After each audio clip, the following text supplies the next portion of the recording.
మంత్రి తుమ్మల నాగేశ్వరరావు గారు, మీరు మంత్రి అయిన తర్వాత తెలంగాణ రాష్ట్రంలో దాదాపు 35 నుంచి 40 మంది నేత కార్మికులు ఆత్మహత్య చేసుకున్నారు. మరీ ముఖ్యంగా సిరిసిల్ల విషయం తీసుకుంటే సిరిసిల్లలో నక్కిగా 28 మంది నేత కార్మికులు ఉపాధి కరువై ఆత్మహత్య చేసుకున్నారు.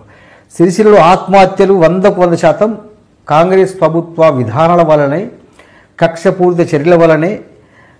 కాంగ్రెస్ ప్రభుత్వం వచ్చిన తర్వాత, మీరు మంత్రి అయిన తర్వాత కక్షగట్టి నేత పరిశ్రమను కుప్పగూలిస్తే ఉపాధి కరువై నేత కార్మికులు 28 మంది నేత కార్మికులు ఆత్మహత్య చేసుకున్నారు. మరి ఆత్మహత్య చేసుకున్న నేత కార్మికుల కుటుంబాలకు మీరు ప్రభుత్వ పరంగా నష్టపరిహారం ఇచ్చిండ్లా? మరో నేత కార్మికుడు చనిపోకుండా అక్కడ వ్యవస్థను ఏం చేసిండ్రు? ఇప్పుడు గత ప్రభుత్వం నాసి రకం ఇచ్చిందా, ఏదో రకం ఇచ్చింది, ఎన్నో లోపాలు ఉండొచ్చు, కానీ నేత కార్మికులకు 10 నెలలు పని దొరికింది. మీరు వచ్చి బతుకమ్మ కాదు ఇందిరా మహిళ శక్తి చీర అన్నారు. తెలంగాణ సంస్కృతి అయిన బంగారములో బతుకమ్మ పేరు పెట్టుకొని ఇందిరా మహిళ శక్తి చీరలు అన్నారు. అవి కూడా తూతు మంత్రం తుమ్మకాయ మంత్రం అంటే ఇందిరమ్మ పేరు పెట్టుకొని కూడా మోసం చేసింది మీరు. ఇప్పుడు వాళ్ళు అదే పని చేసుకొని వారి జీవితాంతం అదే పని చేసుకొని బతికేవాళ్ళు, ఇంకో పని వాళ్ళకి తెలియదు. ఏకైకని మీరు రాగానే ప్రభుత్వం రాగా నేత పరిస్థితి మీద పంటల్లో మనకు దెబ్బ కొడితే బక్కపలస జీవులు బతకలేక చచ్చిపోయేది. చచ్చిపోయిన తర్వాత కనీసం కనికరం కూడా చూపించలేదు మీరు.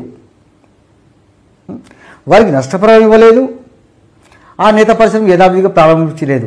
ఇక రేపు రేపు రేపు అనుకుంటే 15 నెలలు గడిచిపోయాయి. ఇది అయిపోయింది. మొన్న సభలో చెప్పిండ్రు 371 కోట్ల రూపాయలు కేటాయిస్తున్నామన్నారు. ఆ 371 కోట్లు చేనేతల సంక్షేమం కోసం ఏ విధంగా కేటాయిస్తారు? 33 కోట్ల రుణమాఫీ అన్నారు. ఎందులోనే ఉంటాయి అవన్నీ?